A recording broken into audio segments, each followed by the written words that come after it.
سؤال كثير أمن لحساب عن أمري كم دهنا ودعات مخوات أيستن يعد برأوين دائما موجود ودعنا جودة ببيت نابي بتشار تجد كريد البرلقين درند بي وجدان ودين ندواني واكي كود نبين أكود بوينو أكود أبين أكود بوينو أكود أبين لبيش عقل مرستي دا لبيش مسلماني دا لديني ولا سربستي دا سڵاوتان لەبێت بەیانیتان باش بە هیوایەوەی بەیانیەکی بە ڕۆژێکی زۆر زۆر جوان بێت بۆتان ئەمڕۆ ڕۆژی ئاڵای کوردستانە ڕۆژەکەتان لێ پیرۆز بێت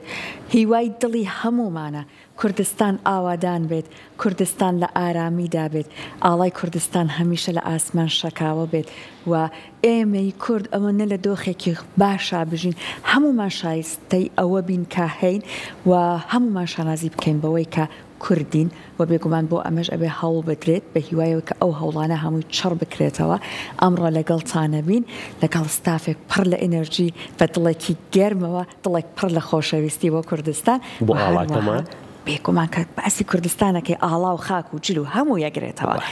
بەیانیت باش بەیانی باش سەحەت باشی جوانی تۆ من زۆر باش ئەمڕۆ هەست بە چیەکەی بە جلی کوردیەوەی وڵڵا جلی کوردی هەر جیاوازەوە نیە؟ جوانە زۆر زۆر جلی کوردی جوانە جا بە تایبەت جلی خاتوونەکان پڕیەتی لە ڕەنگ و تۆ ئەتوانی نەخشی جیاواز لەبەر بکەی بۆی زۆر هەستێکی خۆشیە کوردی هەر خۆی وایە کە لەبەر یەکی هەست بە دڵخۆشیەکەیت هەست بە متمانە بەخۆی شەکەیت وایە جیاوازە لە هەر جلێکی تر وایە من زۆر دڵخۆشم کە جلی کوردی لەبەرەکە خۆی هەر قسەی خۆشمان نییە هەرچەند ئەمە هەمیشە ئەوترێت ئەبێت ئەو گەلە سەرکەوتووە کە خۆی باشی و خراپیەکانی خۆی بڵێت ئێمە هەر دەڵێن ئێمە هەموو شتێکمان هەر باشە باشین بەڵام لە زاری زۆرێک لە کەسە بیانیەکانیشەوە کاتێک کە جلی کوردیان بینیوە وتویانە و تویانە جلی کوردی یەکێک لە جوانترین جلەکانەوە تامە هەر قسەی خۆمان نییە دەستخۆش بامی سڵای خۆم گەێنم سڵاوتان لەبێ و ئەم کاتەوە هەموو کاتێکتان باش ئەزیزان و خۆشەویستانی کورسات پرۆگرامی ڕۆژێکی نوێ ئەمڕۆ ڕۆژی ئاڵای کوردستانە ڕۆژێکی پیرۆزە بۆ کورد ئاڵا بۆ هەر نەتەوە گەلێک گرنگی خۆی هەیە و بۆ هەر نەتەوە گەلێک هێما و تایبەتمەندی خۆی هەیە و هەر ڕەنگێک هەر هێمایەک هەر نیشانێک لەسەر هەر ئاڵایەک بێت تایبەتە بە ئەو گەلە و هەر گەل و نەتەوەیەکی سربەخۆ و ناسربەخۆش ئاڵای تایبەتی خۆی هەیە و لە جیهاندا هیچ ئاڵایەک لە ئاڵایەکی تر ناچێت کەواتە ئاڵا بۆ هەر گەل و نەتەوەیەک پیرۆزە و گرنگە ئێمەش وەکو گەلی کورد هەڤەی دوانزە ڕۆژی ئاڵای کوردستانە کە 76 ساڵ بەر لە ئێستا قازی محەممەد لەم ڕۆژەدا ئاڵای کوردستانی هەڵکردووە باشکەواتە ئاڵا گرنگە ئاڵا گرنگی خۆی هەیە و ئەمڕۆ باز لە ئاڵاکەین و باز لە ئاڵای کوردستانەکەین باز لە مێژووی ئاڵای کوردستانەکەین و بۆ تا ئێستا لە ئێستا کاڵبوونەوەیەک هەیە بەداخەوە سەحەر کە زۆرێک نەبوونی موچە یان هەر گرفتێک هەر کێشەیەکی تر کە تایبەت بێ بەگەلی کورد ئەیبەسێتەوە بە ئاڵاکەوە ئەڵێ من چی لەو پارچە پەڕۆیە بکەم من چی لە خاکی کوردستان بکەم کە پارە لە گیرفانمانە بێ بەڵام بەداخەوە ئەمە شتێکە و ئەویان شتێکی ترە کەواتە بەرنامەی ئەمڕۆمان تایبەتەکەین بە ئاڵای کوردستان بە پیرۆزی و گرنگی ئاڵای کوردستان و میوانەکانیشمان تایبەتمەندن بە ئاڵای کوردستان و بە قسەی زۆر باشمان بۆکەن لەسەر ئاڵای کوردستان لە میوانی یەکەمانە دەست بێکەین دکتۆر دانا ئەحمەد لەگەڵمانە مامۆستای زانکۆ کە ئەمڕۆ باسمان لە ئاڵای کوردستان بووە کە دکتۆر دانا فەرموو دکتۆر بەخێر بێت دکتۆر جلی کوردی لەبەر نەکردووە ئەوە خەتای ئێوە خەتای منە بەیانیتان باش بەیانیتان باش ڕۆژی ئاڵاتان پیرۆز بێت ئەوە خەتای ئێوەیە ئەوە پێتان بوتمایە دکتۆر بەس ماشەڵڵا ئێوە پڕی لە کوردایەتی سوپاسدانەکەم هەرچەند گرنگ دڵە گرنگ نیەتەوە ئەو خزمەتانە ئەیکەیت ئەوە ئەگەر شتێکمان کردبێ بۆ خۆمان و بۆ مێژووی خۆمان و بۆ ئەم نەتەوەیە و قەرزاری ئەم نەتەوەین و قەرزاری ئەم جیلین و جابە لەسەر پێ فەرموو بەخێر بێ دکتۆر دکتۆر بەخێر دکتۆر لەگەڵ سەحرا باسمان لەوە کرد کە ئەنجا قسەکانم تاوەکەم منیش ئەنجا ئەوە خاڵی یەکەم خاڵی دووەمیش ئەم میلەتە ئەوەندە مناسبەی جوانی هەیە یەکێ لە فەیلسوفەکان ئەڵێ هەندێ میلەت لەگەڵ ئەوەشا کە کارەساتی زۆری بەسەراتوە بەڵام هەموو ئەوانەی بووە بە مێژووی جوان و ڕۆژی جوان و ڕۆژی بەرخورد و ڕۆژی خەباتکردن میلەتی ئێمە بەڕاستی یادگاری زۆرە و جێگەی شانازیە بۆ هەمومان. دەست خۆش دکتۆرجان لەگەڵ سەحرا باسمانەوە کرد بۆ کە جلی کوردی لەبەرەکەین هەست بە ئارامیەکەین هەست بە دڵخۆشیەکەین لەبەر ئەوەی کە من نازانم یعنی لە مقابلەی ترە باسمان کردویاننا جلی کوردی لە یەک جێگەوە نییە لە یەک شوێنەوە نییە یعنی مەسەرەن تۆ قۆڵە دەبەستێتەوە پشت دەبەستێتەوە پێش و پاشت ئەدا لە یەکتری و هەر ینی حەقی هەموو ئەندامەکانی جەستە ئەدات. دکتۆر لە ڕۆی تەندروستی ئەو پشتێنی کە ئەیبەستێنی بەڵێ بۆ گورچی لە باشە بۆ فەقەرات باشە یعنی و بۆ بەشی پێشەوەی بڵێ دسکی ئینسان باشە و ئەو فەرەحی کە هەیە لەناو بەتایبەتی شەرواڵی پیاوانە لەناو جلیترا بەڕاستی توانم بڵێم جۆرێک لە ئارامی ئەدات بە جەستە و بەهێزان خوێنەوە لەسەرەوەی جلی کوردی ئەڵێ مێژووی جلی کوردی ئەگەڕێتەوە کە سەرەتا داهاتۆ جلی کوردی چۆغەکە و پشتیان و شەرواڵەکە پەیوەندی بە شاخ و ئەو پشتێنەیە و خاکەوە پەیوەندی بە هەڵکەوتەکەەوە هەڵکەوتە سروشتەکە بەڵێ هەڵکەوت دروستە بەڵێ تەواو لەبەرەوەی کە ئینسان کە بە شاخە هەڵەزنێ پشتی ئازاری زۆرەگاوە پێویستی بۆیە کە بچەمێتەوە لە ئاسی خۆی زیاتر بۆیە ئەبێ ڕاگرێکە بێ پاش و پشتی بەسێتەوە بێکەوە. دەستە خۆش بێت دکتۆر گیان ئەمڕۆ ئازانین کە ڕۆژی ئاڵای کوردستانە ڕۆژی ئاڵا پیرۆزەکەمانە بەڕێزت قسەت چییە لەسەر مێژووی ئاڵای کوردستان؟ جا ماشەڵڵا ئەمانە قسەی خۆشتان کرد و گەرم گۆڕ من هەر بیرم چوو بڵێم کاکە بەیانیتان باش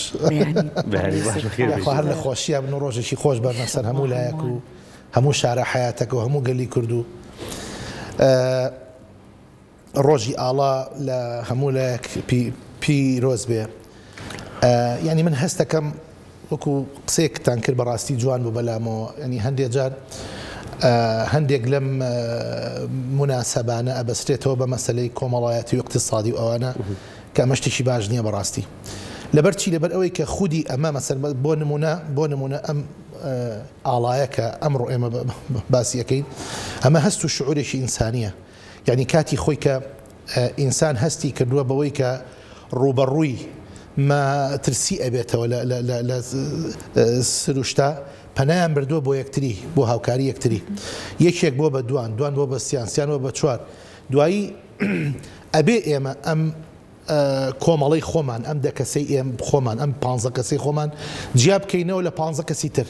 ئەزانی بەچی ڕاستە هەستێکمان هەیە بەرامبەر یەکتری ڕاستە شعورێک هەیە ڕامانە کێشێ بۆ یەکجا شعورەکە چوزانم لە ناو سایکۆلۆژی سۆسیۆلۆژیایە کە بازەکرێ یا خوێنە یا ئەوەیە تەقاڕوب و خزمایەتیە یا ئەوە تا ئایدیایەک هەمومان کۆکاتەوە لە هەمووی گرنگتر ئەوەیە کە ئەم دەستەیە بەیەکەوە ئەبێ دروش پێکانە بێ ئەبێ ئەو دروشمەکە هەڵکرا ئەو دروشمەکە دەرکەوت هەموو یەکێک لای خۆیەوە بەو شعورەی بڕوا بەرەو ئەو هەستەی بڕوا بەرەو ئەوەی کە پشتێکی هەیە پەنایەکی هەیە ئەمیش پشتی خەڵکی ترە ئەوانیش بە کۆمەڵ و هەموو بەیەکەوە پشتی ئەمن بۆیە ئاڵا یعنی چەند مەسەلەیەکە پەیوەندی بە نەتەوەوە هەیە بە ئینسانەوە هەیە ئەوەندە زیاتر پەیوەندی بە هەستێکی دەرونیەوە هەیە کە کۆمەڵە کەسانێک بەیەکەوە ناوی ئەنەی قەبیلە عەشیرەت ناوی ئەنەی نەتەوە ناوی ئەنەی ئینسان چی ناو ئەنی ناوی بنێ ئەیان بەستێ بەیەکەوە ئاڵا یەکێکە لە مەرجەکانی کۆکردنەوەی گەلێک میلەتێک زانی بۆیە ئەمە پەیوەندی بە هەستی مرۆڤبوون و هەستی کوردبوونی ئێمەوە هەیە پەیوەندی بە هیچ شتێکی ترەوە نیە ئەمە زۆر گرنگە یعنی و خاڵێکی تر ئەوەیە ئێستا عیلمێک هەیە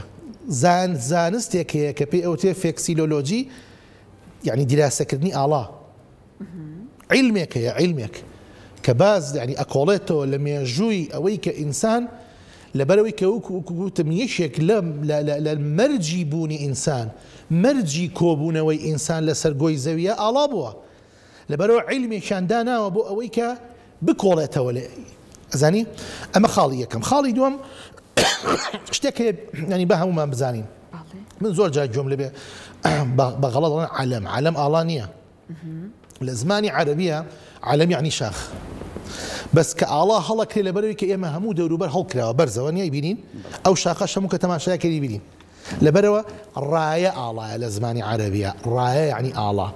عەلەم یعنی شاخ بەس بۆ ئەویش ناونراوە عەلەم ڕایەکەش بڵین ئاڵاکەش ناونراوە عەلەم لەبەرەوەی کە شاخیش بەرزە هەموو کەس چاوی لێتی ئەوە خاڵی دوم خاڵی سێم کە ئەگەڕێینەوە بۆ مێژووی ئاڵا 6 سەدە پێش زاین ئینسان ئاڵای هەبووە ئەخمینەکان هەیان بووە سینەکان هەیان بووە هەندیەکان هەیان بووە سانسکریتەکان هەیان بووە ئەزانی دواتر مسڕەکان هەیان بووە ئەزانی لەبەرەوە بە تەحدیدی 550 ساڵ لە پێش زاینە ئاڵا بە هەڵکراوی هەبووە طبعا بە حەجمی جیاواز مەسەل بۆ نمونە ئێستا باسی هەندێک ئاڵا کراوە لەناو مێژووە زیاتر لە 11 ئاڵا کە درێژیان لە نێوان 126 مەتر بۆ 128 مەتر بوو 126 مەتر بۆ 128 مەتر یەک لەشکری لەگەڵ باڵێ بە جێیشی هەڵیان کردڕە ینی ئەو جێشی کە چووە بۆ شەڕ لە پێشەوە هەموو بە یەکەوە ئاڵاکە بڵێن شکلی ئاڵاکە هەڵگرت پیرۆ زۆر پیرۆزە وەکەوتنی ئەمە ئەوەت پێ ئەڵێ من ناکەوم ئەگەر تۆ بە تەمای من بخەی فەرموو ئاڵاکەم بخە ناکە شتیوان نابێ ئەزانی لەبەرەوە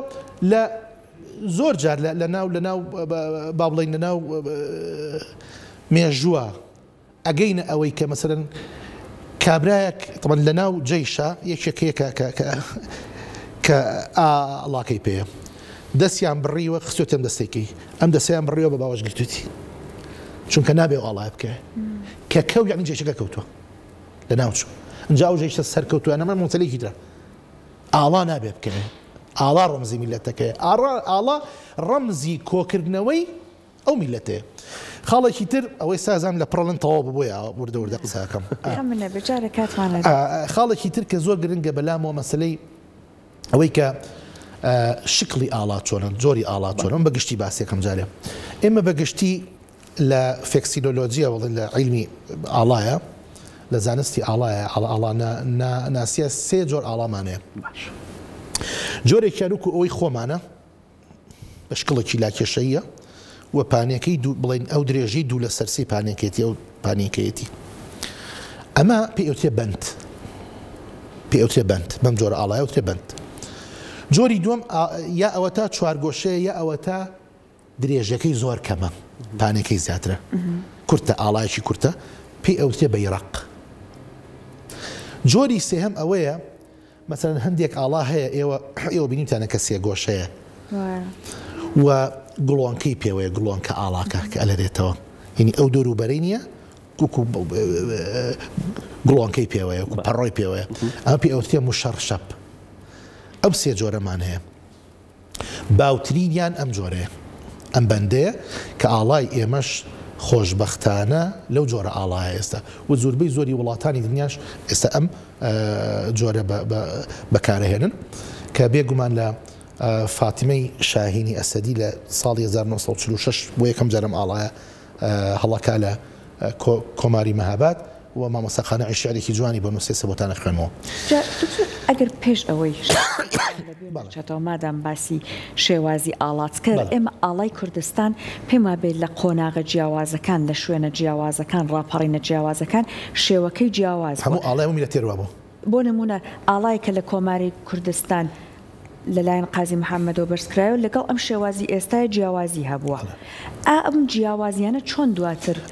یەکدەنگی لێکەوتەوە ئابەم شێوەیە طبعا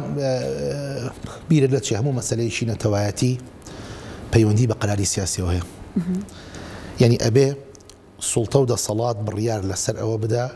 کە چ شکڵێک هەڵە بژێڕێ بۆ نمونە بۆ نووسین زمانی ستاندارد بۆ ئاڵا شکڵی ئاڵا کام لەمانە زانی ڕاستە مەسەرەن فترەیەکە ڕۆژ بوو ئاڵای کوردستان سپی و ڕۆژ بووە سپی و ڕۆژ بووە فترەیەکە سپی بووە لە سەرەتای دروست بوونی ئاڵایە ئاڵا هەر سپی بووە ماوەیەک هەر ڕۆژ بووە ئەزانی ماوەیەک هەر سوور بووە بەڵام ئەوەی کە گرنگە هەڵقوڵاوی ناو سروشتی کوردستانە ئەم سێ ڕەنگەیە چوار ڕەنگ نییە سیانە بەڵێ سێ ڕەنگ باڵێ ڕەنگی یەکەم ڕەنگی شۆڕش و خەباتی ئەم میلەتەیە ڕەنگی سوورە خوێنی شەهیدە وانە ئەڵێ سیرکە خوێناویە ئاڵاکەمان وانە یونس ڕەوف بەڵێ بەڕەحمەت بێ پارێزەر یونس ڕەوف دڵداری شاعیر لە ساڵی 1930 سیرکە خوێناویە ئاڵاکەمان دوای چینە سەر و شعرش یەکەم ڕەنگ بەرخورد و شۆڕش و خەباتی میلەتی کورد ئەو ڕەنگەیە کەواتە بۆیە ئاڵا گرنگە 100 گیری دوای ئێمەش تەماشای کە ئەزانێ ئەو میلەتە کە دەستی پێکردو بە شۆڕش دەستی پێکردو بە خوێن دەستی پێکردو ئەوەی کە تەنانەت لە سەری کەواتە میلەتی کورد ئەو میلەتەیە کە بۆ ئازادی خۆی خوێنیەوە کەواتە ئەو میلەتەیە کە زیندووە کەواتە ئەو میلەتەیە کە حەزی بە ئازادی و سەربەستێ ئەوە دەلیلەکەی ئەوە یەکەم باشە ئەم میلەتەی ئێمە شەڕ لە خولیایە بووە نەخێر ڕەنگی دووهەم ئاشتیە ئاشتی ڕەنگی سپی هەر تەنها ئاشتی نییە ئاشتی و پێکەوە ژیانە هەردووچێتی ئاشتی وە پێکەوە ژیان ئێمە قەت لە ناو مێژووی خۆمانە دەستمان درێژ نەکردە سەر سنووری هیچ ملەتێکی تر ئازادی هیچ ملەتێکی تر سەربەستی هیچ ملەتێکی تر مێژووی بیل هیچ ملەتێکمان نەداگیر کردووە نەناشرین کردووە یەک مێژوو نووسی کوردم پێ بڵێ یەک مێژوو نووسی کوردم پێ بڵێ کە بە نووسینێک بە مەقالەیەک بە وتارێک دەست درێژی کردبێتە سەر مێژووی میلەتێکی تر دە ئێمە هەمانە لە میلەتانی دەوروبەری خۆمان لە دنیاە هەمانە کە بە نووسین هجوومی کردوتە سەر مێژووی ئێمە کورد قەت دەبەی نەکردوە ئەو بەڵگەکەیەتی ئاشتی وە پێکەوە ژیان ڕەنگی سێهەم ئەرزی کوردستان ژینگەی کوردستان ژینگەیەکی زەراعیە یەکەم خاکەکەی پیتی هەیە دووەم ئاویشی هەیە و فەزا تەبیعیەکەشی فەزا سروشتەکەشی بارانێکی جوانەبارە بەفرێکی جوانەبارە چوزانم چی ناوانی ناوینێ هەموو ئەو فاکتەرانی کە پێویستن بۆ زەراعەت هەمانە بۆ سەوزبوون هەمانە ئەمە یەک دوو ڕەنگی سەوز معنایەکی کەشی هەیە معنای نوێبوونەوەیە ئەها چۆن ساڵ هەموو جارێک پیرە بێ لە هاوینە پیرە بێ لە پاییزە ئەوەرێ لە زستانە ماتە بێ لە بەهارە ئەژێتەوە ئەو ڕەنگی سەوزە هەموو جارە میلەتی کورد کە فەوتاوە هەموو جارە میلەتی کورد کە چاپۆکی کردناوە بە سەریا وردە وردە زیین و بۆتەوە سەری دەرێ ناوەتەوە ئەو ڕەنگی سەوزە واتە ژیانەوەکەی هەردووشیتی هەم پەیوەندی بە سروشتی کوردستانەوە هەیە هەم پەیوەندی بە نەفسیەتی کوردەوە هەیە هەردووکی ڕاستە هەر یەکێک لەم ڕەنگانە دوو معنای هەیە معنایە کە لە تەبیعەت هایبینی معنایە کە لە ناو نەفسیەتی میلەتەکە هایبینی بۆیە ئاڵا گرنگکە وەکو وتم یەکەم خاڵ ئاڵا تعبیرکردن نییە لە بارێکی کۆمەڵایەتی تعبیرکردن نییە لە بارێکی سیاسی تعبیرکردن نییە لە وەزعێکی ئابووری ئاڵا تعبیرکردنە لە هەستی میلەتێک بۆیە ڕێزگرتنی ئاڵا پەیوەندی بە هیچ شتێکەوە نییە پەیوەندی بە خودی خۆتەوە وەکو ئینسان ئەنجا وەکو کورد وەکو میلەت ئەم ڕۆژەی تایەتی ئەم ڕەنگی ڕۆژە ئەمیش دوو معنای هەیە معنای یەکەم ئەوەیە کە یەکێ لەو ڕەمزانەی کە لە ناو ئاینی کووردا هەبوو لە ئاڤێستا و لە زەردەشتا بۆ ڕۆژە ڕۆژ ڕووناکی یەکێکە لەو ڕەمزانەی کە لە ناو لە لای کورد پیرۆز بۆ بە درێژایی مێژوو ئێستا ناچمەوە سەرەوە نەوەک بڵێن هینەکەمان تەواو بۆ وەختەکەمان ئێمە کاتی خۆی میلەتی کورد مێژوویەکی هەیە مێژۆکەی زۆر ڕوون نییە ینی خەڵک نایزانێ بەڕاستی پێوتێ مێترائەکان مێترائەکان ئەم مەسەری دەڤلیانەی کە ئێستا هەیە ئەوە یەکێکە لە ڕەمزەکانی ئەم مەولوکردنەی کە هەیە خەڵک خوارد نەبەخشێتەوە ئەوەیەکێکە لە ڕەمزەکانی ئەم ڕۆژەی کە هەیە یەکێکە لە ڕەمزەکانی عادەت و تەقالیدی زۆر جوانیان هەبووە مێترایەکان ئەم دەفینیانە ئەمەی چی پێڵێن ئەپاڵێ دەهۆڵەیان ئەمە هەمووی ئەوان بوون کۆبوونەوە شەوچەرە شەوی یەڵدا چوزانم سەری ساڵی هەمووی ئەوان بووە مێترائەکان ئەلمیثرائیین بیخوێنەوە لە هینا هەیە تێگەشتی ئەمە ئەسڵ و فەسڵی میلەتی کورد دەگەڕێتەوە بۆ ئەو میترائیانە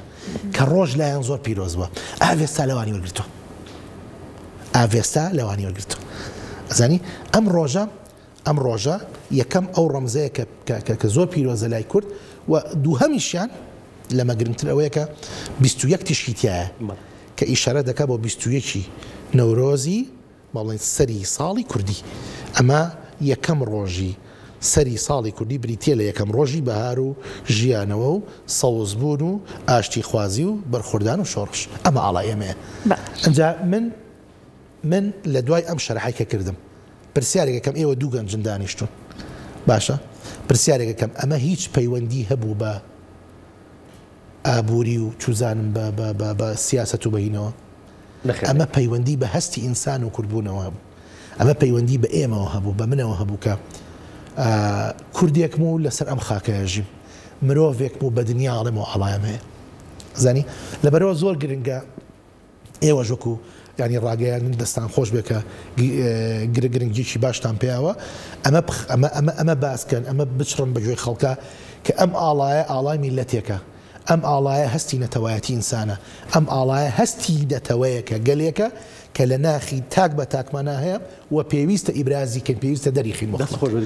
پەیوەندی نییە باشە بەڵام ئەبێ وەشمانە بەرچاو بێ ئەگەر بارەداراییەکە بم جۆرە نەبووە ئێستا بۆ نمونە لە شارێکی وەکو شاری سلێمانیە چەنەها دەیان مناسبە کرا جگە لە مناسبەکان چەنەها خوێندکارمان هەیە کە ئەم ساڵی یەکەم ساڵی چوونە بەر خوێندنیانە قۆناغی یەکەن ئەم ساڵ بۆنەیەکیان بۆ ئامادە نەکرێت و ڕاستە تێنەگەێنرێن لە ئاڵای کوردستان و مێژووی ئاڵای کوردستان و پیرۆزی و گرنگیەکە بێگومانە بناغەکەی تێنرێ ناگاتەوە بێگومان کاریگەری زۆری باڵێ بێگومان کاریگەریی زۆری هەیە من نەمتوانێتی بەڵام ئەڵێم وەکو ئێمە وەکو میلەت ئەبێ لە ئەم شتە تەسیر لە قوتسیەتی ئاڵانەکە پیرۆزی ئاڵا تایبەتە من ئەواڵم بەڕاستی پیرۆزی ئاڵاشتێکی تایبەتە باسی ئەومان کرد کە لە 1946 ئەم ئاڵایە هەڵکراوە لە کۆماری مەهاباد ئەنجا مامۆستا قانع شعرێکی هەیە زۆر جوانە زۆر جوانە بۆ ئەو سەردەمەی نووسیوە ئەڵێ بانکەنە ئەڕواحی پاکی ئەردەڵانی نەردنە ڕەشێر یا بڵێن کاوە لەکوێی ڕۆژی هەزار یادت بەخێر بێنە بەرچاوی خۆتان هەڵمەتی زیندەی دلێر هەر بڵێن ئەم شیعرە ئەهلی کۆسار و گەرمە شێر هەر بژی ئاڵای کورد و پێشەوای زانای کورد طبعاً ئەمە بۆ پێشەوە قازی نووسیوە و هەموو ئەو ڕەمزانەی کە لە پێش قازیشە کە بوونەتە ڕەمز بۆ قازی باسی هەمووی کردووە لە ئەردەشێر و لە ئەردەڵان و لە گەرمەسێر و لە چی و لەچی هەمووی بەسۆتەوە بەیەکەوە شتێکی زۆر جوان شعرێکی دوور درێژە بەداخەوە کە ڕەنگە وەختی ئەومانەوەی بخوێنەوە بەڵام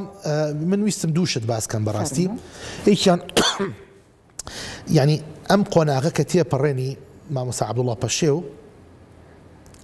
شعرێکی هەیە لەبەروی کە لە تاراوگە لە دەرەوە ژیاوە زۆر هەست بەوە ئەکا ئاڵا یعنی چی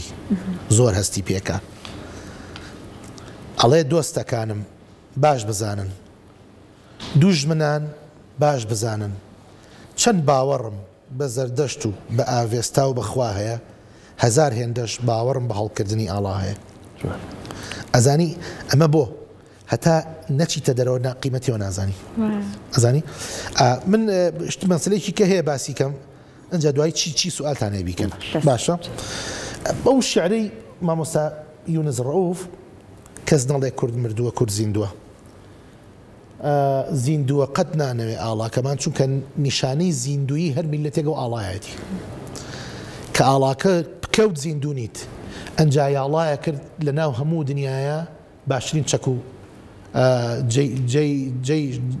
جێی سوسپا دەبوو ناژیت ژیان نییەوە ئەڵێ کەس نەڵێ کورد مردووە کورد زیندووە قەت نانەوێ ئاڵاکەمان ئێمە ڕۆڵەی ڕەنگی سوور و شۆڕشی سیر کە خوێناویە ڕابردومان ئێمە ڕۆڵەی میدیا و کەی خوسرەوین دینمان ئاینمانە نیشتیمان لەسەر ئەم دێ ڕاوەستن بەڕاستی چونکە جەدەلێکی زۆر دروست بوو لە سەری بەداخەوە کە منە من بیست کە ئەڵێ دینمان ئاینمان ئەمە طبعاً تۆزە تازەشە ئەوەی کە دروست بوو بەڵێ بەداخەوە طبعاً دروست بووە ئەمە لە نەزانیەوە دروست بوو کاکە لە زانیەوە نیە زانینەوە نییە ئەگەر دووسێ دقم بنێ بۆتان شەرحەکەم 3 دقە باشە ئێمە عیلمێکمان هەیە لە زانستەکانی زمانە پێوتێ بەلاغە ڕەوانبێژی باشە ئەم ڕەوانبێژیە خۆی لە ئەساسا 3 عیلمە یەکەم واتە سازیە واتە عیلمی واتایە من قسەیەکە پێڵە مشتیش کەم مەبەستە ئەمە یەک دوو بریتیە لە ڕوونبێژی ڕوون و سێهەم جوانکردنی قسەیە پێوتێ بەدیعیات ئەمەی ناوە ڕاستیان کە پێی ئەوتێ ڕوونبێژی تۆ بە چی شتێک ڕوونەکەیتەوە بۆ یەکێ بە سێشەوە یاوەتە ئەی کوێنی بە شتێکی تر بۆی تێبگە مەسەل بۆ من گوڵی بۆ نمونە گوڵی فڵانم نەدیوە گوڵی هێرۆم نەدیوە ئەڵەی لە گوڵە باغە چێ کە ئەڵەی لە گوڵە باغە چێ بە تەشبیهت کرد بە گوڵە باغ چوارت لە گوڵە باغ بۆی تێبگەم لەوە نزیکت کردەوە بم یاوەتە ئیستیعارێ یاوەتە مەجازە یا ئەوەتە کینایە وەکو کورد دەڵێت چەند بێت چەقەڵ نابێ هەردووکی ڕاستە چەمیش بێت چەقەڵ نییە خەڵکی تایفەی باشیش بێ خراپ نییە باشە کاکە ئەمە لەم تەشبیهەیە لەم لێکچوانەیە ئێمە 6 نەوعمان هەیە لێکچوان یەکی لەو نەوعانە چییە طبعاً 4 ڕوکنی هەیە یعنی 4 بنەمای هەیە ئێمە ئەنجا گوێم بۆ بگرن من ئەڵێم سیرکە ئەڵێم ئەمە سپیەوە نییە ئەم کوپە ئەم مێزەش سپیە ئەڵێم ئەم کوپە وەکو ئەو مێزە وایە لە سپێتیە سەرم ڕستەیەەکە ئەم کوپە وەکو ئەو مێزە وایە لە سپێتیە 4 بنەمای تیا بوو یەکەم کوپەکە کە کوێنراوە تەشبیه کراوە مشەبیهە دووهەم ئەو مێزەیە کە پێی کوێنراوە پێوتێ مشەبەه بیهی پێی کوێنراوە سێهەم ئامرازەکەی ئەڵێم وەکو لەوە چێ وەکو ئەوە ئەم پێوتێ ئامرازی تەشبیه ئامرازی لێکچوارن چوارەم ڕووی لە یەکچوونە لە چ ڕوویەکەم دوانە لە یەکەچن بە ڕەنگی سپێتیە 4 بنەمایەوە نییە هەر کاتێک بنەمای 4 هەم کە ڕووی لە یەکچوونەکەیە و ئامرازەکەم لابرد پێی ئەوتێ تەشبیهی بەلیغ ڕەوان ڕێکترین و جوانترین نەوعی تەشبیهە ئەڵێم سەمان شاکە ئەو کوپە ئەو مێزەیە ناڵێم وەکو مێزەکەیە ئەڵێم چی ئەو مێزەیە ئەو کوپە یعنی چی یعنی ئەو کوپە وەکو ئەو مێزەوەیە لە سپێتیە باشە دووشتم لابرد یەکەم وەکۆکەم لابرد کە ئامرازەکەیە دووەم ڕووی لە یەکچوونەکانم لابرد کە ڕەنگە سپێکەیە دەدی قەت بە بزانە یونس زەڕۆڤەڵە چی ئەڵێ ئێمە ڕۆڵەی میدیا و کەی خوسرەوین ئەو دوو گەورەیە سیر کە خوێناویە ڕا ئێمە ڕۆڵەی دینمان ئاینمانە نیشتیمان دینمان ئاینمان خۆشەوێ وەکو چی وایە لامان وەکو نیشتیمان وایە لە چییە لە پیرۆزیە کەواتە دینمان وەکو نیشتیمانمان خۆشەوێ چواندوێتی بە چی لە پیرۆزیە لەنی وەکو نیشتیمانمان وایە کاکە کاتە دکتۆر نابێ ڕەواڵەتی بیخوێنە نابێ ڕەواڵەتی بیخوێنیتەوە بن ئەوەم پێسەیرە یعنی ئینسانێ بگاتە ئەوەی کە لە مستەوایەکی ئاوا لە ئاستێکی ئاوا بەرزا لە گەورەترین هینی با بڵێن شوێنی تۆ تەشریعدانان و قانون دانانی یاسا بۆ وڵاتێکە لەمە تێنەگەی کاکی خۆم چۆن نەبێت لەمە تێنەگەی ناڵێ دین و ئاینی ئێمە نیشتیمانە ئەڵێ ئێمە نیشتیمانەکەمان خۆشەوێ چۆن چەند خۆشەوێ پێم بڵێ ئەی کوێنێ بە ئاینەکە ئەڵێ ئەویشمان خۆشەوێ ئەومان لا پیرۆزە ئەویشمان لا پیرۆزە ئەوە وەکو ئەوە لە چییە لە پیرۆزیە لە خۆشەویستیە ڕوونکردنەوەی جوانە دەستی خۆش ئەزانی لەبەر ئەوە بەڕاستی من ینی زۆر تەرکیز دەکەمەوە لەسەرەوەی کە ئەمە ئەم سرودە کە بۆ بە سرود بڕە بە سرود نیشتیمانی ئەمەیە کاکە ئەم شیعرێکی زۆر جوانە و دوور و نزیک مەسی هیچ ئاینێک ناکە دوور و نزیک هیچ عیبە و هیچ تانەیەکی تیانە جوانترین نوعی بڵێن ڕەوانترین نوعی تەشبیهی بەلیغی تایە کاکە 6 نوع تەشبیه و ڕوونم کردەوە لە عیلمەکەشم پێوتن فەرعی عیلمەکەشم پێوتن نەوعەکەشم پێوتن ئەمە ئەوەیە ئەمە پێ ئەوتێ تەشبیهی بەلیغ لە 4 ڕوکنەکە دوانی دەرهاتووە و دوانی ماوەتەوە تەشبیهێکی جوانی دروست کردو و جوانترین جۆری تەشبیه و هیچ تانێکی تیانە دەستە خۆش ئەوە تەواو بوو کاتەکە ببین بەڵام هەر لە گفتگۆکەمانە باسمان کرد ئەو منداڵانەی کە ئێستا ئیشەڵڵا ئەبن بە جیلی داهاتووی ئەمگەلە پێویستیان بەوە هەیە ئەوانش قەدریم ئاڵایە بزانن خۆشەویستیان بۆ دروست بێت هەر بۆی میوزیک ڤیدیۆیەک ئامادە کراوە هەندێک منداڵی جوان قوتابی خوێندکاری جوان تێدا بەشداریان کردووە ئاڵای کوردستانیان بەدەستەوەیە یەخوا ئاڵای کوردستان هەمیشە هەر شەکاوە بێ جا بێکەوە ئەم میوزیک ڤیدیۆیە ئەبینین ئەگەڕێنە لای دکتۆردانا گوێمان لە وتەکانی بەڕێزیەکەن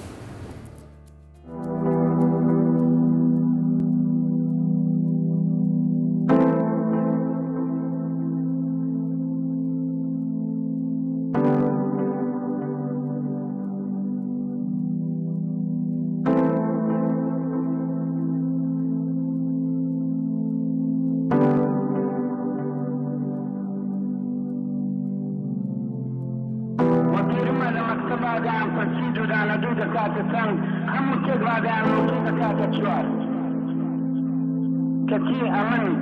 لحساب عن أمريكا دهنا ودعات مخاط أيستن يا دبر أول دائما موجود ودعنا جودة ببيت نابي بتشار تجد كريد البر لقين درند بي وجان ودين ندواني واقي كود نبين هكود بوينو هكود أبين هكود بوينو هكود أبين لبيش أقر مرستي دا لبيش مسلمانيتي دا لديني ولا سربستي دا هكود بوينو هكود أبين لعرب من إيراني نقول جيجي شخصتاني نكر من خوم نجوش عليك كردمو كردستاني نعرب من إيراني تركيكي شخصتاني نكر من خوم نجوش عليك كردمو كردستاني كردمو كردستاني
دەستی کاک بەرزان شاکار خۆش بێت بۆ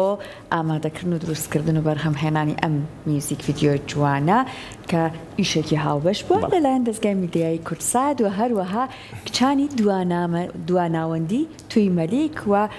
ئێمەش بەڕاستی چێژمان وەرگرت. دەستیان خۆش بێت کارێکی زۆر جوان و زۆر بەڕاستی دەستیان خۆش بێت. دکتۆر گیان ئەگەر نێوەڕێز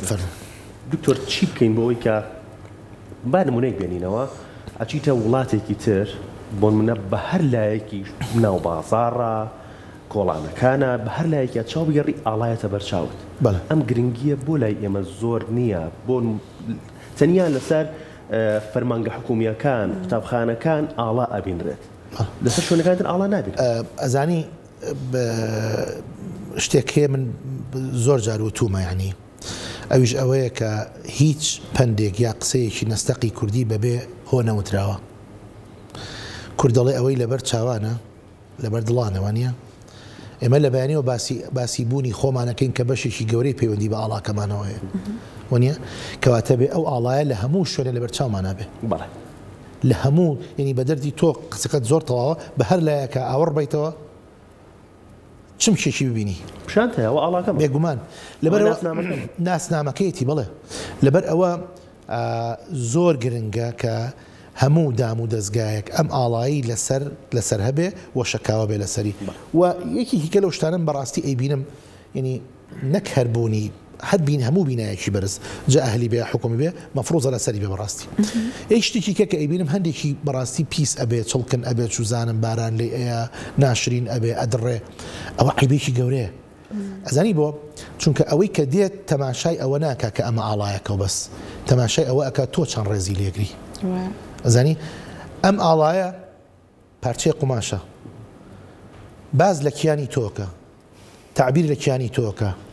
گزارش لە بوونی تۆکە ئەو کۆمیلەتێک یعنی تۆ دڕاوی تۆ چڵکنی تۆ بێبەهای نە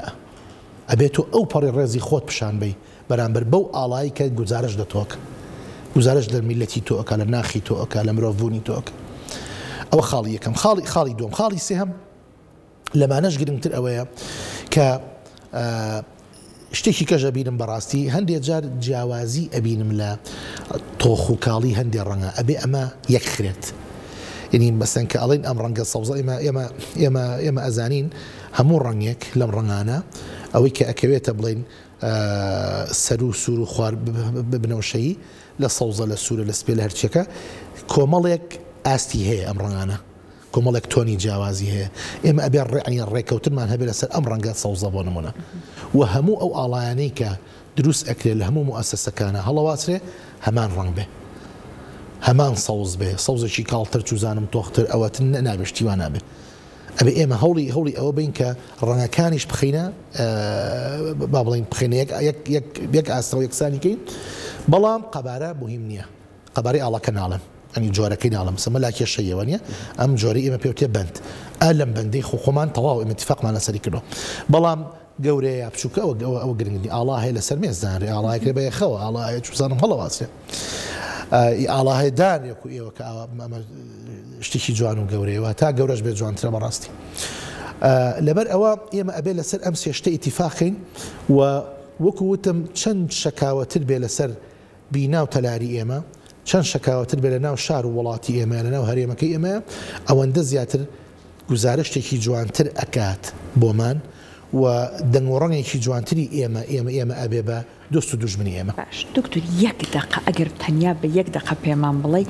بەدەر لە ئاڵا چیتر کورد دەتوانێت بیکا بە ڕەمزی خۆی ئەو شتانی کە هەموو میلەتێک ئەیانکا بە ڕەمزی خۆی یەکەم شت ئاڵایە یەکەم شت دووهەم شۆڕشە